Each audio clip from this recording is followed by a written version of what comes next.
Bom, um outro componente que vai limitar e delimitar o ambiente de mar profundo, claro, é o alimento. Então, o alimento, como eu disse para vocês, a disponibilidade alimentar aqui nesse eixo, em função da distância da costa, então, da região mais rasa costeira de plataforma, passando pelo talude e caindo na planície abissal, a gente vai ver que as várias contribuições, por exemplo, de ressurgência, contribuições orgânicas que vêm através da região costeira, de produção maior de plataforma, né? E produção menor que ocorre nas regiões oceânicas de mar aberto, tudo esse conjunto de produção se junta, de carbono se junta, e vai ser então levado pelo talude abaixo até chegar nas regiões abissais. Então, o que a gente tem de matéria orgânica depositada aqui é, na realidade, o que entra via superfície e que, de alguma forma, através de vários processos, vem parar nos sedimentos do mar profundo. Então, geralmente, a exportação de matéria orgânica da coluna d'água para o leito oceânico, ela se faz numa taxa que varia entre 1 a 100 miligramas de carbono por metro quadrado por dia. Então, isso é uma taxa pequena, né? A média, mas é uma taxa que está sempre ocorrendo. Então, sempre existe fluxo de matéria orgânica da superfície para o fundo, em maior ou menor quantidade. Mas a grande premissa é que o alimento é o fator limitante importantíssimo no mar profundo. Então, vocês vão ver que toda a fauna que consegue colonizar esse ambiente, ela vai ter que estar adaptada à existência de pequena quantidade de alimento. Então, o alimento é o fator limitante para diversidade, para densidade, para biomassa dos organismos bentônicos das bacias oceânicas. E aí, o que se acreditava até o advento dessas pesquisas mais intensas através de desenvolvimento metodológico, de novas tecnologias para se observar o fundo, até a década de 70, 1970, o que não é tão longe assim, se acreditava que o mar profundo era um ambiente extremamente estável, com aquela temperatura entre 0 e 4 graus, com oxigênio rico em oxigênio e uma pressão muito alta, estável ao longo do tempo, ao longo do espaço da bacia e ao longo do tempo. Mas se viu que não era bem assim. Eu falei para vocês em tempestade junto do fundo, eu falei para vocês em descida de alimento através das camadas, da existência de camadas nefeloides. Então se viu que o mar profundo não é um ambiente estável ao longo do tempo, não é um ambiente contínuo ao longo do tempo e do espaço. Ele é variável e essa variabilidade é que vai permitir que se desenvolva a diversidade do mar profundo. Então, foi feito estudos, né, mostrando que os vários grupos amostrados, aqui é número de espécies, né, de poliqueta nessa curva, de crustáceos nessa curva e molusco nessa curva. E aqui o número de indivíduos acumulados em amostragens, que são esses pontinhos, que pegaram esses animais, né, o número de espécies desses grupos todos ao longo de vários estudos que foram feitos. Então, o que se viu é que vocês estão percebendo que em todos os grupos, à medida que se tem o maior número de amostras, continua sendo tirado um número alto de espécies. Então, nós não chegamos ainda na estabilização da curva. Ninguém sabe aonde essa curva vai continuar crescendo. Qual é o número de espécies que a gente pode encontrar no mar profundo, né? Então, se tem estimativas do quanto teria de diversidade nessas bacias oceânicas. E foi estimado em 92 para o Grasli e Maciolek, que são dois estudiosos das zonas profundas, do Bentes Profundo, 10 milhões de espécies da macrofauna. Esses 10 milhões hoje pode estar um pouco mais que isso, porque nesse meio tempo foram descobertas mais espécies e essas estimativas vão variando, né? Mas em torno então de 10 milhões de espécies ainda precisam ser descobertas no mar profundo e podem existir no mar profundo. Então, isso significa que, em face ao que se conhece, de 90% a 95% da fauna de mar profundo é desconhecida. Por isso é que vocês veem, às vezes, filmes que mostram, os cientistas fizeram um mergulho e descobriram organismos que são novos. Então, o que mais vai se descobrir em mar profundo, com o avanço das pesquisas, são espécies novas, porque a diversidade conhecida de lá é um arranhão que a gente tem naquilo que existe, né? E o que acontece também com essas espécies é que a maioria são raras. Essa raridade também é discutível. Não se sabe se são raras porque o número é baixo, então elas são raras mesmo, ou elas são raras porque a gente não consegue coletar muito, porque as populações têm uma distribuição às vezes grande e elas são pouco densas. Vocês vão ver que existem espécies que são agregadas e outras não. Então pode ser que essa raridade esteja associada ao padrão de distribuição dessas espécies, que elas sejam encontradas eventualmente, uma aqui, outra lá, uma certa distância, e o equipamento que a gente tem só olha no seu entorno, então deixa de pegar essa informação, né? Então também tem que se olhar com cuidado esse tipo de informação.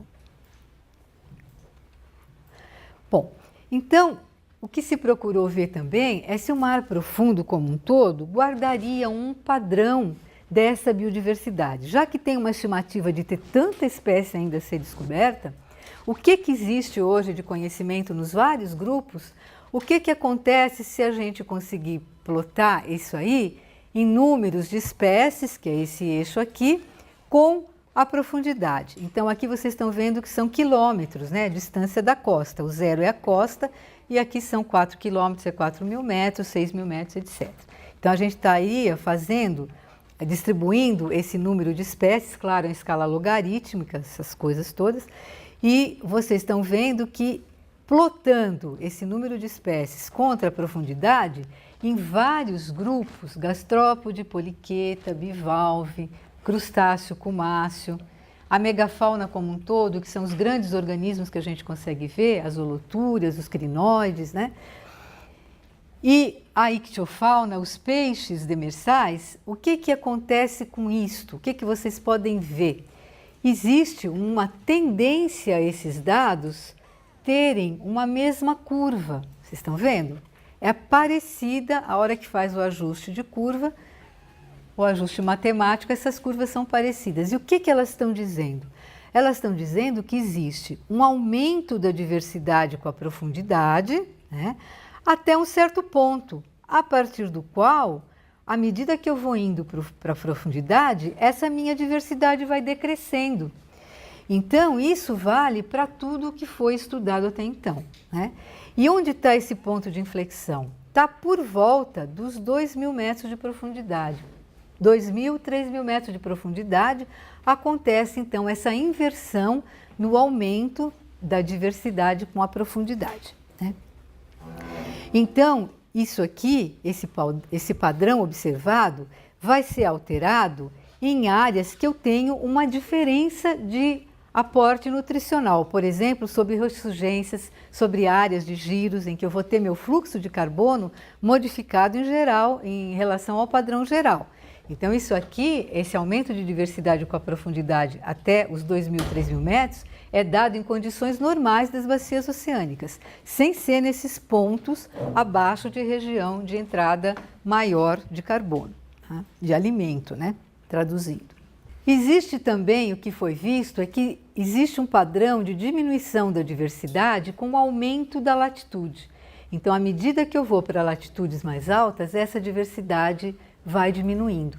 E isso é válido apenas para o hemisfério norte. Então, à medida que eu vou indo do Equador para o hemisfério norte, no fundo, na bacia oceânica, eu vou encontrando uma diminuição da diversidade. Mas no hemisfério sul, onde a gente tem o continente antártico, que é uma massa continental grande, que diferencia muito a região polar sul da região polar norte, em que a massa continental ela não é grande, né? Ela é esparsa.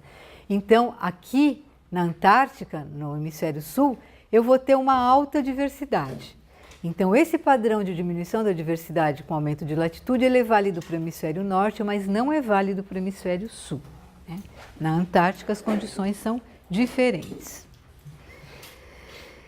E aí, então, vieram as hipóteses para explicar essa alta diversidade biológica que é encontrada no fundo, até pelo menos os 2.000, 3.000 metros de profundidade, sendo que o alimento é um fator limitante dessas populações. Então, como que consegue ter uma diversidade tão alta? Mais alta, às vezes, em 2.000 metros do que na plataforma, na mesma situação, na mesma latitude. Então, 3 hipóteses foram aventadas, né, foram feitas, a partir dessas ideias e dos dados que se tinha até então. Então, a primeira delas, que foi pensada, é chamada de hipótese do equilíbrio.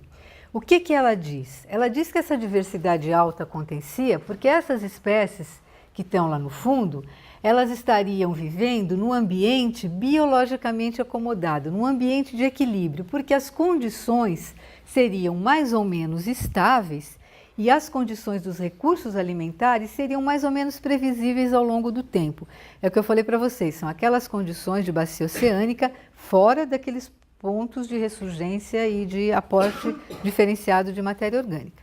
Então, haveria uma tendência à especialização das espécies, porque elas contariam, né, poderiam contar com aquele recurso o tempo todo, com aquelas condições o tempo todo. Então, o ambiente estaria num equilíbrio naquele momento e a espécie, então, a cada espécie, cada especiação que ocorreria, seria para uma especialização naquele ambiente estável. É chamada a espécie do equilíbrio, porque o ambiente estaria num equilíbrio, num equilíbrio naquele tempo suficiente para permitir a especiação com especialização das espécies que iam surgindo, né? Uma outra hipótese que vai bem ao contrário dessa é a hipótese do desequilíbrio. E o que ela fala? Ela fala que o ambiente não é tão homogêneo assim, não é tão estável assim, que existem aquelas tempestades locais junto ao fundo, então que existem modificações em pequena escala. E são essas modificações ambientais em pequena escala que vão desestabilizar momentaneamente aquele ambiente e vão permitir a existência de novas condições e novas espécies poderem colonizar aquele local, né? Então, isso faria com que várias espécies pudessem coexistir dentro do mesmo ambiente. Por exemplo, aqueles cones de sedimento gerados pelos depositívoros. Vocês lembram que eu dei para vocês na plataforma o exemplo da Molpade olítica, que era aquela holotúria que comia o sedimento de cabeça para baixo, né? E na hora que ela eliminava as fezes, fazia aquele cone de sedimento duro e organismos tubícolas podiam ficar presos nesse sedimento endurecido, modificado. A mesma coisa ocorreria no fundo. As espécies seriam capazes de, ao eliminar as suas fezes, modificar aquele sedimento macio, transformar em sedimento mais endurecido, permitindo que outras espécies que iriam se fixar, espécies pedunculadas, crinoides, outras espécies que fossem então se fixar no fundo endurecido, aumentando a diversidade do local. E uma outra hipótese que surgiu após muito debate dessas outras duas, que é a hipótese do distúrbio intermediário. Aí vocês já estão vendo que são 2 extremos e a gente vai chegar no meio termo. Então, qual que é essa hipótese? Na realidade, ela é uma combinação, uma análise conjunta do que acontece com essas duas. Então, vamos entender como é que funciona essa hipótese que junta essas duas ideias aparentemente antagônicas, né? Então, nós vamos considerar aqui, nesse eixo, a diversidade, indo de um baixo valor de diversidade a um alto valor de diversidade, aqui no extremo. E aqui, nesse eixo, um contínuo das frequências de perturbação. Eu tenho perturbações muito frequentes nesse canto, até perturbações raras no canto oposto.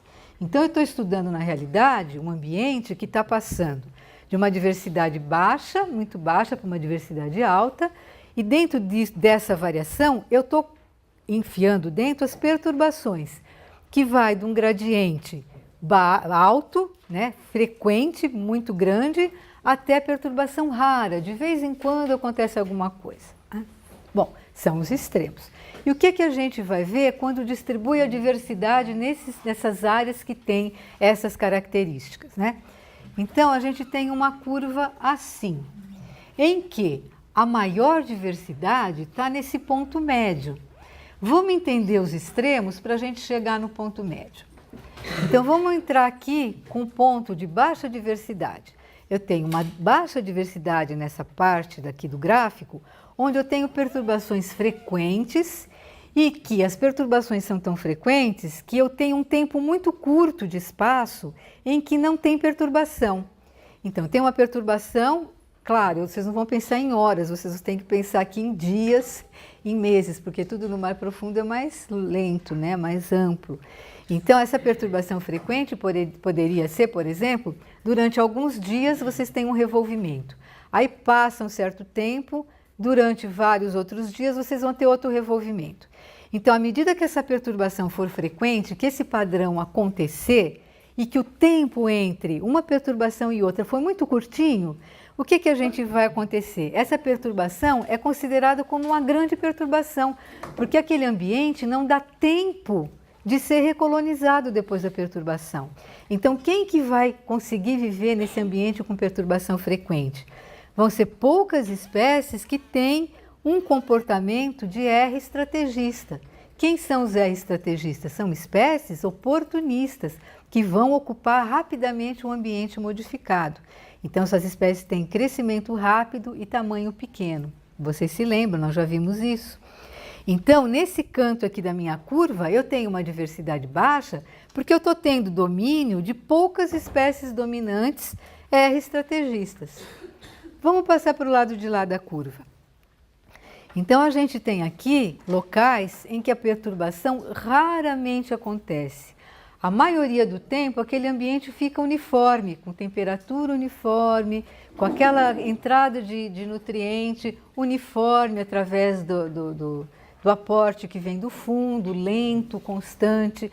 Aquele ambiente raramente vai ser perturbado por alguma coisa. Então, ele tem muito tempo, muito grande, após cada perturbação. O que vai acontecer nesse tempo muito grande que fica estabilizado? Esse tempo vai ser habitado por espécies que estão bem estabelecidas e são competitivamente superiores, ou seja, são espécies que já têm o seu nicho e que competem com outras para proteger esse seu nicho. Então, elas não saem de onde elas estão. Cada espécie que consegue viver lá é muito bem adaptada nesse ambiente porque ele é previsível, ele é estável, né? Então, a gente está colocando aqui nesse canto aquela hipótese da estabilidade ambiental. E nesse ponto aqui, a gente está colocando aquela hipótese da instabilidade ambiental.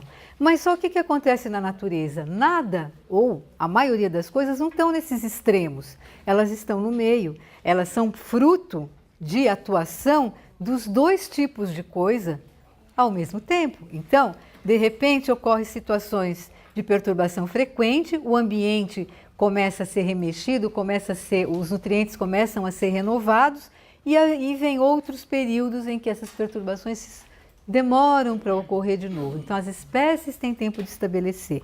Então, na hora que revolve, as espécies novas podem ocupar os nichos e na hora que fica estável, essas espécies podem se diversificar, porque elas estão bem estabelecidas, elas sabem, né, entre aspas, o recurso que elas vão ter ao longo do tempo.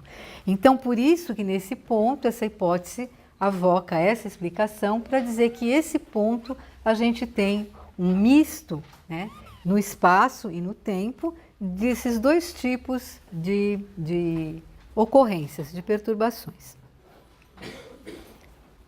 E é a teoria mais aceita hoje em dia. Bom, existe também no mar profundo uma coisa muito importante, que são variação do tamanho dos organismos e da biomassa. Aí eu vou dizer para vocês coisas que são chocantes, né? Eu vou dizer para vocês assim, no mar profundo tem organismos que são menores que meio milímetro. A população é composta por organismos muito pequenos. Existe uma tendência à miniaturização. Os indivíduos serem muito pequenos, ter uma baixa biomassa, né? O corpo deles tem pouca massa. Por quê? Porque isso está ligado à baixa disponibilidade de alimento. Então, eles não podem ter grandes massas corporais se eles têm pouco o que comer. Eles vão morrer, eles não conseguem sustentar o corpo. Então, eles têm massas pequenas, tamanhos pequenos, para poder se alimentar com a pequena quantidade de material orgânico que eles vão ter à sua disposição. Então, o que vai acontecer com essa tendência à miniaturização da fauna? Vai haver populações com grande número de indivíduos, com muitos indivíduos, que têm tamanho tão pequeno que eles se comparam à meiofauna. Aí você fala, a professora bagunçou minha cabeça, porque ela falou que agora a meiofauna, que era separado por tamanho, vai estar com o mesmo tamanho da macrofauna. Realmente, no mar profundo é isso que acontece. Aquela divisão que a gente usou até então, de tamanho de malha para separar a macrofauna e meiofauna, aqui no mar profundo não vai existir. Porque a macrofauna, na realidade, essa macrofauna, ela só vai ser definida por ela estar vivendo na superfície. Enquanto que a meiofauna vai estar vivendo entre os grãos. Então, o ambiente vai ser diferente, vai continuar. Mas a separação por tamanho não, ela não é mais válida aqui. Né? A densidade, então, com isso, já que os organismos são tão pequenos e não tem muito alimento para comer, o alimento é o fator limitante, a densidade vai decrescer com a profundidade. Então, isso a gente entende, é muito racional entender a disponibilidade, a pouca disponibilidade de alimento com a diminuição da fauna. Mas aí eu vou misturar tudo que eu falei para vocês e eu vou dizer... Não, antes de eu misturar, eu vou explicar. Então, o que acontece com os vários grupos estudados da meiofauna quando se compara? Eu falei para vocês que meiofauna e macrofauna têm o mesmo tamanho. Então, quando se compara meiofauna, a biomassa da meiofauna, né, por área, no caso metro quadrado, macrofauna, em questão a biomassa, em questão a densidade, a mesma comparação, né, da densidade, número de indivíduos por área, em relação à profundidade, sempre em relação à profundidade. E a megafauna, que são os grandes organismos que são facilmente visíveis, as holotúrias, os poliquetas, né, os organismos grandes. O que acontece com eles também? Então, se vocês olharem, as curvas são decrescentes, todas elas. Não importa se é biomassa, se é densidade, né? E não importa também se é meiofauna, macrofauna ou megafauna. Existe um padrão de decréscimo de biomassa e densidade com a profundidade. Tá?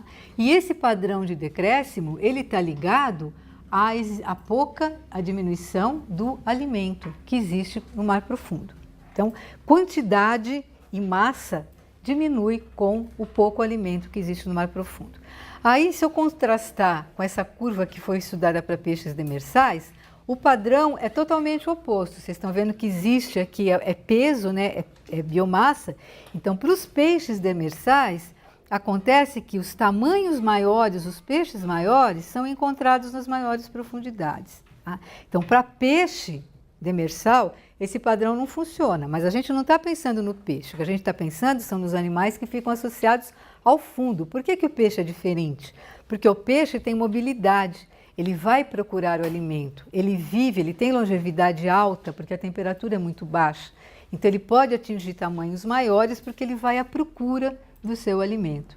E eles geralmente se alimentam de grandes animais que vêm parar no fundo, como a gente já vai ver que são recursos pontuais, mas muito importantes. Mas para a fauna que a gente está no sedimento como um todo, esse padrão de diminuição de densidade e biomassa com a profundidade, ele é válido. Tá? Então, ele está valendo. E aí eu vou falar para vocês, falei da miniaturização, mas também vou falar do gigantismo. Mar profundo é um ambiente de contrastes, por mais paradoxal que seja, porque a gente tem tanto da vida microscópica, minúscula, né, da ordem de macrofauna, da ordem de milímetro, fração de milímetro, mas a gente tem outros organismos que são gigantes, né? Isso aqui é uma foto que apareceu há um tempo atrás na internet, de brincadeira, dizendo que era um monstro que tinha invadido o encanamento de uma cidade e estava aparecendo na casa das pessoas. Então, na realidade é um isópoda Batynomus giganteus, que tem cerca de 40 centímetros. Eu deixei para vocês só verem a escala em relação à pessoa que está segurando ele, né? Mas esse organismo aqui, ele habita a região do final do talude, por volta de 700, 1000 metros de profundidade, né? E ele é enorme. É enorme quando você compara, por exemplo, esse isópoda com o isópoda que tem aqui na plataforma, que geralmente não passa de 1 centímetro, 1,5 centímetros, os gigantes, porque a média é nos milímetros, né? Então, vocês veem que existe um gigantismo com a profundidade, pelo menos em alguns grupos, né? Então, esse gigantismo, na realidade, é uma contradição, não é? Vocês vão falar, mas professora não falou que tinha pouco alimento no fundo, que os animais são pequenos porque não tem alimento? Como que agora tem gigante? Como que eles se sustentam? Como que essa massa toda pode se sustentar? Então, na realidade, primeiro está restrito a alguns grupos de animais, não são todos. E são animais necrófagos, tá? São animais necrófagos, ou seja, se alimentam de restos de animais mortos. Eles têm fontes pontuais de alimento. Eles não estão se alimentando daquele sedimento empobrecido. Eles estão se alimentando de uma carga orgânica pontual, esporádica, que está no fundo. Então, o que esses organismos têm em comum? Eles têm que ter tamanho grande para poder ir procurar o seu alimento. Eles não têm que ficar esperando o alimento. Já que eles são grandes, eles se locomovem. Então, eles têm um alto poder de locomoção. Esse isópoda tem garras, não sei se dá para ver bem, mas tem pernas, né, com que ele anda, e tem pleópodes, aqui apêndices natatórios e respiratórios, que ele nada muito bem junto do fundo, mesmo sendo grandão. Então, o que ele vai atrás? Ele vai atrás da percepção química do alimento em decomposição. Então, eles são animais, na realidade, adaptados para aproveitamento de recursos alimentares grandes, imprevisíveis, então são esporádicos, eles têm que ir atrás, eles têm que procurar. Por isso, eles têm que ter uma capacidade de locomoção bastante alta, eles têm que buscar, né? É diferente dos pequenininhos que ficam lá se alimentando daquilo que cai no sedimento, né? Por isso, o aparente contradição, né? Então, essa adaptação também de ser animal grande, geralmente são animais que têm efeito da pressão no metabolismo, então eles crescem devido a essa pressão, conseguir modificar os seus enzimas, por exemplo. Eles têm crescimento lento devido ao efeito da baixa temperatura, em que os processos metabólicos se tornam mais lentos com a temperatura mais baixa, então eles crescem mais lentamente, eles levam mais tempo para se reproduzir e eles vivem mais, então eles atingem tamanhos máximos maiores. São crustáceos, não se esqueçam, crustáceos crescem por muda, então eles têm um tempo de crescimento, aí muda, cresce mais um pouco. Então, se a temperatura for baixa e o processo de crescimento for lento, então aquela duração intermudas vai durar muito, eles vão viver muito tempo com aquele tamanho. Aí eles vão mudar e vão crescer um pouco mais. E assim isso vai ocorrendo ao longo do tempo. Então o animal pode durar muitos anos, né? Retardamento da maturidade sexual, então retardamento das gônadas também acontece com esse retardamento do crescimento, retardamento do desenvolvimento de maturação gonadal, e com isso eles ficam com crescimento indeterminado. Então, esse crescimento indeterminado significa, podem crescer até tamanhos máximos, eles podem ficar muito grandes. Se eles não forem predados por alguém, por um peixe, por alguma coisa, eles podem viver muito tempo.